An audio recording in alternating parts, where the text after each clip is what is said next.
présentation en fait, se focalisera essentiellement sur le programme européen conjoint pour la recherche sur les maladies rares, le JPRD pour les intimes, et on n'abordera pas en tant que fondation les autres typologies de financement, mais il y a une autre présentation juste après moi qui présentera les financements type ITN au niveau européen. Donc pourquoi le JPRD a été créé et financé par la Commission européenne? En grande partie parce que jusqu'à présent, l'environnement de la recherche dans le domaine des maladies rares à l'échelle européenne était très éclaté, avec des initiatives et des financements qui s'intéressaient soit à la formation, soit au développement de stratégies, soit à l'accompagnement via des infrastructures pour un certain nombre de générations de modèles ou d'accompagnement de la recherche translationnelle, et aussi avec quelques projets européens type IRR qui avaient déjà initié un certain nombre de financements collaboratifs à l'échelle européenne. Donc le JPRD, l'objectif c'est d'aller plus loin que les financements qui avaient lieu dans le cadre d'IRR et d'intégrer aussi un certain nombre d'infrastructures et d'initiatives autour d'une seule initiative conjointe cofinancée par la Commission européenne et par des agences de financement nationales. Donc l'objectif principal, c'est véritablement de créer une ligne continue et pérenne entre les activités de recherche en laboratoire et l'activité clinique au bénéfice du patient. Et c'est la raison pour laquelle l'objectif a été d'intégrer au moment de la proposition le maximum de structures pour ce faire. L'objectif, c'est aussi d'assurer une meilleure translation des transitions des projets de recherche fondamentales, des preuves de principe, vers des options thérapeutiques et des essais cliniques. Le projet vient juste de commencer officiellement en janvier 2019, donc on est à 4 mois du début du projet. Donc il y a un certain nombre de choses que je vais présenter qui n'ont pas encore de réalisation concrète. Il y a encore beaucoup d'intentionnel et de mise en place d'un certain nombre d'activités. Il y a des choses qui sont déjà en cours de développement, telles que les appels à projets par exemple, et quelques formations. Le budget global, donc l'ensemble des ressources qui sont consacrées dans le cadre de ce projet, c'est 101 millions d'euros, avec un objectif d'excéder en fait ce montant et d'aller jusqu'à 110 millions d'euros. La variable, c'est le financement qui peut être alloué par des agences nationales sur des futurs appels à projets, par exemple. La contribution européenne, c'est 55 millions d'euros, donc qui rembourse une partie des coûts, c'est un remboursement à 70% pour ceux qui souhaiteraient ce type d'information. 35 pays participants, 88 organisations partenaires, sachant que parfois une organisation partenaire, c'est un réseau européen de référence, donc derrière avec un certain nombre de nœuds et de structures partenaires et à partie tierce. La totalité des pays européens impliqués, avec un certain nombre aussi de pays associés. Et vous voyez dans la typologie des partenaires qu'il y a effectivement des agences de financement de la recherche, mais il y a aussi des organisations et des instituts de recherche qui réalisent des activités de recherche, des hôpitaux, des hôpitaux universitaires, des infrastructures européennes, dans un but aussi d'intégrer leur savoir-faire dans un certain nombre d'accompagnements transversaux, des associations de patients, donc les IPAC, pour les gens qui ne seraient pas familiers, en fait ce sont les associations de patients qui sont connectés au réseau européen de référence, ce sont les groupes de patients, des fondations et des charities, dont notamment la Fondation Maladies Rares, qui s'appelle FFRD en anglais, et d'autres associations aussi, comme la FM Téléthon ou la Fédération Téléthon en Italie.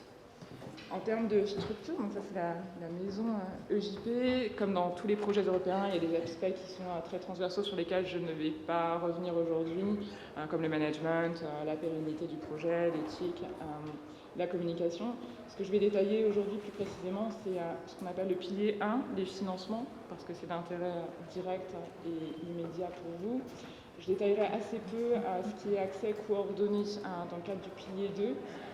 Néanmoins, par rapport à ce qui était mentionné ce matin en termes de comparaison, analyse des variants, capacité à comparer ces résultats issus des technologies omics en général, il y a des outils qui seront développés, qui existent déjà en partie dans le cadre de RD Connect, Solverdi pour les gens qui sont familiers, mais qui seront mieux intégrés dans le cadre de l'EJP et qui auront vocation à optimiser et maximiser les résultats des séquençages et des approches OMIX. Je détaillerai aussi un peu plus en détail le pilier 3 sur la formation et l'accompagnement à la formation d'un certain nombre d'acteurs, donc pas uniquement les chercheurs, mais aussi des associations de patients, les cliniciens et un public plus large. Et je dirais assez rapidement sur le pilier 4 qui consiste à accélérer la transition et le transfert des preuves de principe vers des développements thérapeutiques. Ça vous donne le détail. Je pense que nos présentations sont partagées, donc vous avez le détail en fait, de l'ensemble des work packages. C'est plus pour l'organisation interne que pour un partage en détail aujourd'hui. En termes de financement de la recherche, donc les financements qui sont dans le cadre de ce qu'on appelle le pilier 1, il y a différentes typologies d'appels à projets et de financements qui vont être ouverts et qui sont déjà ouverts dans le cadre de l'EJP. Pour ceux qui ont participé au premier call, premier appel à projet de l'EJP, ils ont dû ou devraient recevoir les résultats de la présélection cette semaine.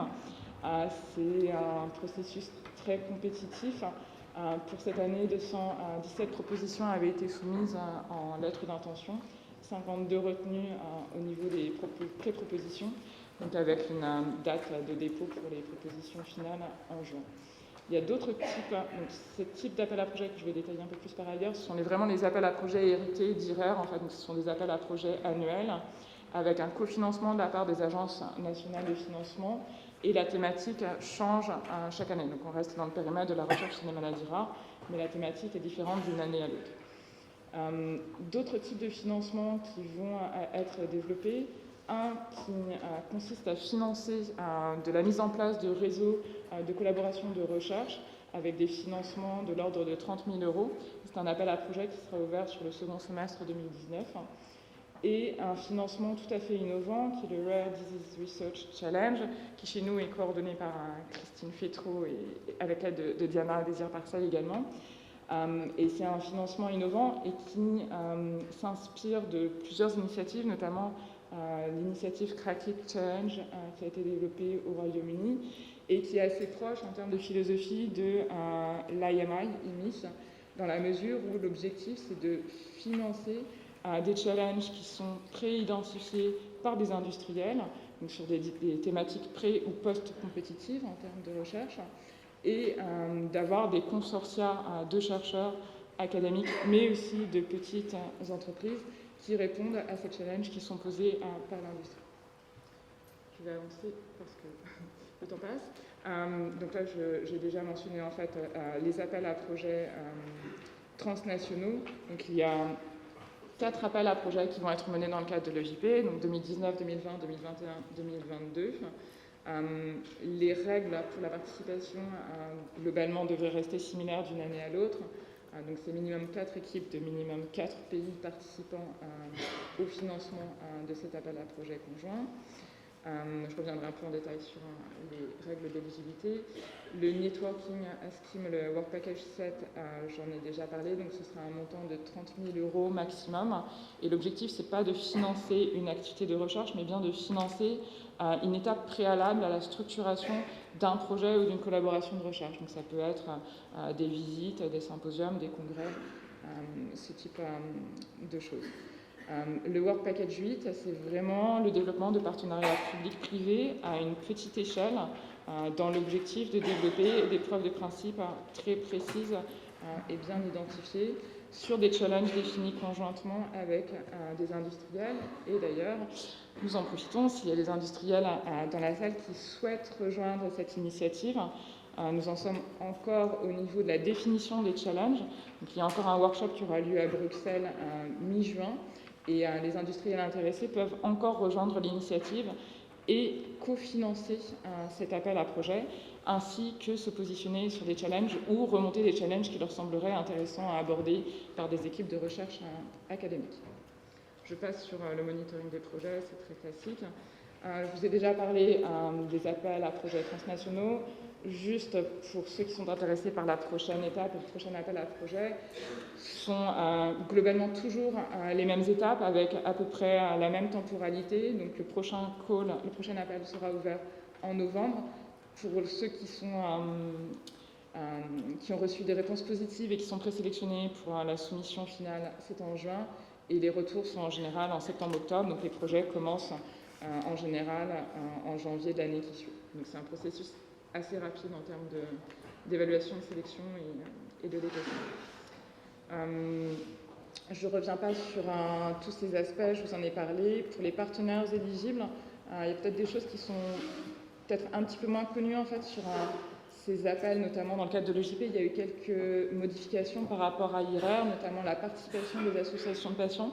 Ça, c'est véritablement quelque chose qui a été, qui est devenu, je pense que c'est pas formulé comme un prérequis si je me souviens bien dans le texte, mais c'est véritablement fortement conseillé d'associer des associations de patients dès la pré-proposition, et aussi la possibilité pour des entreprises, selon les règles nationales d'éligibilité et de financement, pour des entreprises de participer aussi à ces projets.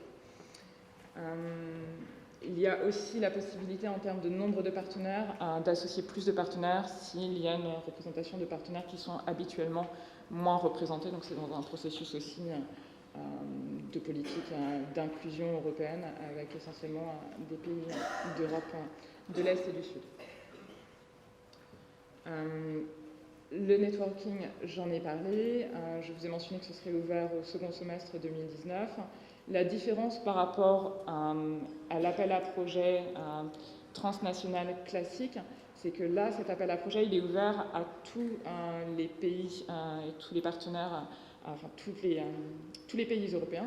Là où, dans le cadre de l'appel à projet transnational, il faut que votre agence nationale de votre pays participe pour que vous puissiez recevoir un financement. Là, ce sera ouvert sans discrimination, en fait, en termes de montants financés par les agences nationales. En termes de critères, ce sont les mêmes critères que dans Horizon 2020, donc c'est toujours la même chose, l'excellence scientifique, l'implémentation, l'impact qui sont évalués. Le challenge maladie rare, donc là c'est véritablement un nouveau type d'appel à projet qui, dans le domaine des maladies rares, est tout à fait nouveau, ça n'a jamais existé, puisque dans le cadre de l'initiative dont s'inspire aussi ce challenge, IMI, il y a rarement, pas du tout eu, de maladies rares ou de maladies se rapprochant de nos thématiques qui étaient adressées dans le cadre de leurs appels à projets. Donc c'est une véritable opportunité nouvelle et complémentaire des autres opportunités existantes. La manière dont le challenge est imaginé, et l'appel à projet n'est pas encore écrit, donc il y a encore des choses qui vont évoluer, mais l'objectif c'est d'avoir une période de financement de maximum 30 mois, 18 plus 12 mois en fait, pour des projets qui seraient prolongés après une première phase en fait, en fonction de l'état d'avancement et de maturation de la preuve de principe. Je vais passer assez rapidement sur le pilier 2. L'objectif du pilier 2, c'est de véritablement développer une plateforme virtuelle qui réponde aux critères de fairness, donc faire les findable, accessible, interoperable, reusable data. Donc l'objectif, c'est d'améliorer à la fois le recensement, le stockage, le repérage des données de recherche dans le domaine des maladies rares, pour améliorer les suites cliniques et l'exploitation de ces résultats. Ce n'est pas uniquement en vue d'approche thérapeutique, c'est aussi dans une optique de diagnostic et d'amélioration en fait, des données et de leurs métadonnées. Je vais passer assez rapidement sur cette slide-là, mais l'objectif, c'est comme pour l'ensemble des activités de l'EJP, c'est de faire baisser cette fragmentation qui existait jusqu'à présent dans le domaine du financement et de la recherche pour les maladies rares, donc d'éviter qu'il y ait plein de plateformes d'exploitation des données omics qui se développent dans divers projets académiques, et d'avoir un minimum de coordination pour ces aspects-là, et d'avoir un certain nombre de standards aussi et d'outils qui soient utilisés par la communauté dans son ensemble. Donc dans ce pilier-là, on a exclusivement des activités de recherche, pas d'activités de financement. Sur les aspects de formation, ce qui est un gros pilier dans le cadre de l'EJP, dans lequel nous sommes aussi, en tant que fondation, fortement impliqués, puisque nous coordonnons le Work Package 16 sur la mise en place d'un cours académique pour la recherche en maladies rares. Il y a des activités qui sont de nature en ligne, donc pouvant cibler un public large, et des activités de recherche qui sont plus focalisées sur la formation des associations de patients et chercheurs. Donc, ce sont les activités, par exemple, qui sont développées par Eurordis dans le cadre des Summer, des Winter Schools. L'objectif est de créer des patients experts de l'environnement de la recherche, et ce sont des formations qui vont loin en termes de contenu et de détails. Donc de développer cette expertise patient. Et il y a aussi un certain nombre de chercheurs académiques qui participent à ces Summer et Winter Schools. Il y a des trainings qui auront lieu aussi, et il y en a déjà un qui a été développé sur les registres, qui sont plus sur la qualité et le management des données dans le domaine de la recherche en maladies rares. Et la moyenne, je pense, c'est de deux trainings par an. Donc, l'objectif, c'est évidemment d'améliorer le niveau de connaissance et de formation de la communauté dans son ensemble, à la fois au travers de cours en présentiel, en plus petits comités, mais aussi de cours en ligne, des fellowships aussi qui seront mis en place pour faciliter la participation à certains cours. Et l'objectif aussi, à travers ces activités d'éducation, c'est d'augmenter les capacités de recherche, notamment dans le cadre du cours en ligne. L'objectif, c'est de former les jeunes chercheurs, les étudiants en médecine, pour acquérir un certain nombre de bases et d'enseignements sur les maladies. Et il y a aussi, j'en ai pas parlé, je ne sais pas s'il y a beaucoup de représentants des ERN aujourd'hui. Donc les ERN, si certains ne sont pas familiers, sont les filières de santé maladies rares à l'échelle européenne, donc les réseaux européens de référence. Et il y a un work package entier qui est dédié à leur formation, donc avec des formations qui seront des formations de nature médicale. Le pilier 4, dans une certaine mesure, le work package 19, qui vise à faciliter le développement de partenariats et l'accélération du transfert des preuves de principe, ressemble un petit peu à ce que fait la Fondation Maladies Rares avec ses responsables régionaux sur le terrain, avec cet accompagnement, cette détection et cet accompagnement des preuves de principe. Là, ce sera fait à plus grande échelle puisque ce sera fait au niveau de l'Europe. Et l'objectif, c'est de franchir la vallée de la mort et d'accompagner en fait les chercheurs qui auront eu des résultats qui auront été financés, soit dans le cadre de l'UJP, soit dans le cadre d'IRER, soit dans le cadre d'autres financements, vers un meilleur transfert de leur projet, soit vers une valorisation industrielle, soit vers le développement d'un essai clinique. Et ceci va être fait en partenariat entre les deux work packages. Le deuxième est plus sur le développement de méthodologie dans le domaine des essais cliniques. Le premier est plus sur le développement d'outils et la mise à disposition d'expertise qui réside dans un certain nombre d'organisations à l'échelle européenne. Par exemple, la Fondation Téléthon en Italie peut faire des choses similaires à ce que fait la Fondation Maladies Rares en termes d'accompagnement des preuves de principe. Et l'objectif, c'est de mutualiser ce savoir, la connaissance, par exemple, des fonds d'investissement, des différentes possibilités de partenariat et de valorisation de la recherche, et d'accompagner au mieux les chercheurs dans ce cadre-là. Donc, ce sont des work packages qui, pour l'instant, sont plus sur la définition et la mise en place des outils, mais qui, d'ici quelques mois, seront opérationnels et que vous pourrez aussi solliciter pour ceux d'entre vous qui ont des projets qui peuvent relever de ces problématiques. Je pense que j'ai plus ou moins couvert déjà tous ces aspects dans ce que j'ai dit précédemment. L'objectif, c'est aussi d'améliorer la communication entre un certain nombre d'acteurs sur le transfert technologique. Donc ça peut prendra en compte aussi les organismes de valorisation. Ce sont des structures avec qui la Fondation, par exemple, a l'habitude de travailler en fonction des pays et des structurations nationales. C'est très variable en fait au sein de l'EJP, donc les besoins sont peut-être plus drastiques ou moins drastiques dans d'autres pays. Et l'objectif, c'est vraiment d'améliorer en fait aussi le taux de rebond quelque part des projets qui sont financés dans le cadre des financements EJP et IRER, pour faire en sorte qu'il y ait une suite à ces projets plus de recherche fondamentale préclinique financée. Voilà, je vous remercie. J'en profite pour remercier donc toutes mes collègues qui sont impliquées dans le projet. Donc Christine qui est impliquée sur le work package 8, Émilie sur le work package 16, Diana et Ingrid sur le work package 6 et Laura aussi sur le work package 6 et Daniel bien entendu qui nous soutient dans cet élargissement et cette ouverture internationale. Merci.